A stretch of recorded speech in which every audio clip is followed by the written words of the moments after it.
College থেকে বাসায় ফিরে দেখলাম বাসা ভর্তি মেহমান। মামা মামির সাথে কয়েকজন ছেলে বসে আছে। ঘরে যেতেই দেখলাম আপুরাও এসেছে। কিছুই মাথায় ঢুকছে না আমার। ব্যাগ রেখে আপুকে জিজ্ঞেস করলাম, ছেলেগুলো কারা? আপুর কথা শুনে যেন আমি আকাশ থেকে পড়লাম।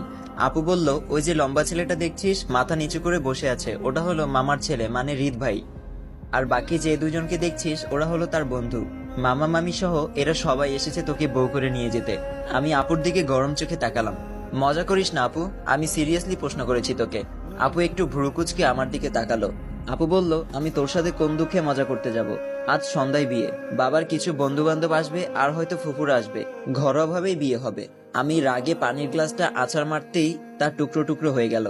রাগে আপুকে বলে উঠলাম, করব না আমি এই বিয়ে। আমাকে পেয়েছো কি সবাই? যে যা ইচ্ছা তাই ডিসিশন নিবে? আমি তো ভালো করে চিনিও না তাকে, শুধু জানতাম আমার একটা মামাতো ভাই আছে। হুট করে দরজার সামনে বাবার গলার আওয়াজে ভেসে আসলো। বাবা বলল, হয়েছে কি এখানে?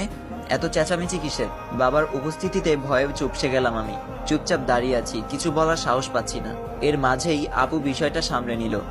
আপু বলল, না বাবা কিছু হয়নি, হাত থেকে পানির গ্লাসটা পড়ে গেল। বাবা কিছু না বলে চুপচাপ চলে গেল। আমি আপুর দিকে তাকিয়ে কাঁদো স্বরে বললাম, আমি এই বিয়ে করব না আপু। বিয়ের জন্য প্রস্তুতি চলছে, সন্ধ্যার পর বিয়ে। রাতটা এখানে থেকে পরদিন সকালে বউ নিয়ে রওনা দিবে সবাই। আজ কলেজ থেকে যখন আসছিলাম তখন অনেক প্ল্যান তৈরি করে ফেলেছিলাম। গ্রীষ্মের বন্ধ দিল 15 দিন। কত প্ল্যান ছিল, এই 15 দিন ঘুরবো ফিরবো, আনন্দ উল্লাস করে বেড়াবো। আর বাসায় ঢুকেই এমন হাই ভোল্টেজের শটটা খেলাম। নিরুপায় হয়ে মায়ের কাছে গেলাম, কিন্তু কেউ আমাকে বিশেষ গুরুত্ব দিল না। শুধু মামি একবার 2 হাতে ধরে কপালে চুমু দিয়ে বলল, আমার লক্ষ্মী বৌমা। আমি আবারও নিরুপায় হলাম, কেউ আমায় এতটা গুরুত্ব দিচ্ছে না। একটুও মনে হচ্ছে না আমার জন্য এত আয়োজন। আসার সময় খাম্বা মহাশয়, থুকু হৃদ ভাইয়ের দিকে আর চোখে কিছুক্ষণ তাকালাম। এটাই তাহলে আমার মামাতো ভাই? মা একটা লেহেঙ্গা নিয়ে আমার সামনে এসে দাঁড়ালো। আমি এখনো বসে আছি মুখ গোমরা করে। মা আমাকে ওয়াশরুমে নিয়ে গেল। এরপর আপুকে বলল গরম পানি নিয়ে আসতে। এমনিতেও গরমকাল, তার উপর আবার গরম পানি, ব্যাপারটা একটু অসহ্যকর মনে হলো আমার কাছে। তবুও কিছু বললাম না। কেমন যেন একটা ঘোরের মধ্য দিয়ে সময়টা কাটছে আমার, নাকি এটা স্বপ্ন? একটু পর হুট করে ঘুম ভেঙে যাবে, এটাও বুঝতে পারছি না। আজ মনে হচ্ছে সেই একমাত্র প্রাণী যে কিনা কলেজ থেকে আসার পরই বিয়ের পিঁড়িতে বসতে হবে। মা আমাকে গোসল করিয়ে দিচ্ছে খুব যত্ন করে। এর আগে শেষ কবে এমন ভাবে গোসল করালো ঠিক মনেই নেই তার, হয়তো ছোট্টকালে। আমি এই বিয়ে করব না মা, তুমি আব্বুকে বোঝাও। আমি ভালো করে চিনিও না তাকে, কখনো কথাও হয়নি আমাদের, আর হুট করেই বিয়ে। মা বলল, তাতে কি হয়েছে? বিয়ের আগে কি আমি তোর বাবাকে চিনতাম? বিয়ের পরই তো একে অপরকে ভালো করে চিনলাম আমরা। তবুও মা, সে কেমন, ভালো না খারাপ, রাগী না শান্ত, এটাও তো জানি না আমি। অন্তত আমায় একটু সময় দিতে তোমরা।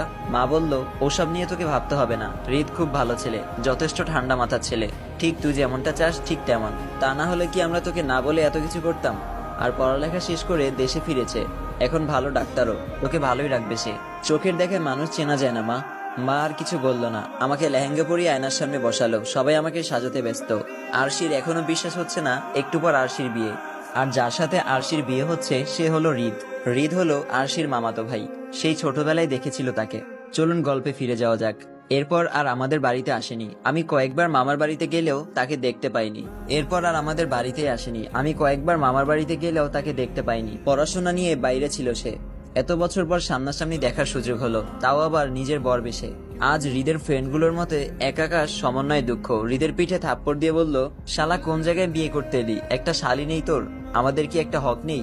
খুব সাদামাটা ভাবে বিয়েটা সম্পূর্ণ হলো আমাদের। এরপর আসলো ঘুমানো নিয়ে দ্বন্দ্ব।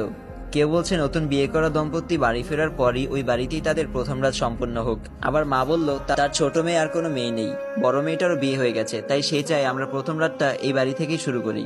অবশেষে এই বাড়িতেই আমার রুমটা হালকা ফুল দিয়ে সাজিয়ে দুজনকে থাকার ব্যবস্থা করে দিল।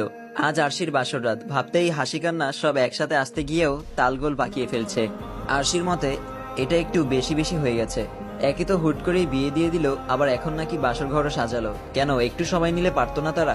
আরশি বলল, আমার মনে একটা প্রশ্ন ঘুরপাক খাচ্ছে, আর তা হলো হৃদ ভাই কেমন, রাগী নাকি শান্ত? বিষয়টা আগে দেখতে হবে। আমাকে কোনোভাবেই দুর্বল হওয়া যাবে না, ভাবের উপর থাকতে হবে তার সামনে। কিছুক্ষণ পর হৃদের বন্ধুরা তাকে রুমে ঢুকিয়ে দিয়ে বাইরে দিয়ে বন্ধ করে চলে গেল। মানুষটা রুমে প্রবেশ করতেই আমার সব সাহস মুহূর্তেই হাওয়া হয়ে গেল। তবুও বুক ফুলিয়ে একটা নিঃশ্বাস নিয়ে সাহস সঞ্চয় করলাম। এরপর সে কাছে আসতেই পটপট করে বলতে লাগলাম, দেখুন আপনি আমার সামনে আসবেন না, আমি এসবের জন্য মোটেও প্রস্তুত নই। ফ্যামিলি হুট করেই জোর করে আমাকে বিয়ে দিয়েছে। দেখুন, প্রেম ভালোবাসা এইসব তৈরি হতে সময় লাগে, আর ভালোবাসা ছাড়া এসব করা সম্ভব না। আমাকে সময় দিতে হবে আপনার।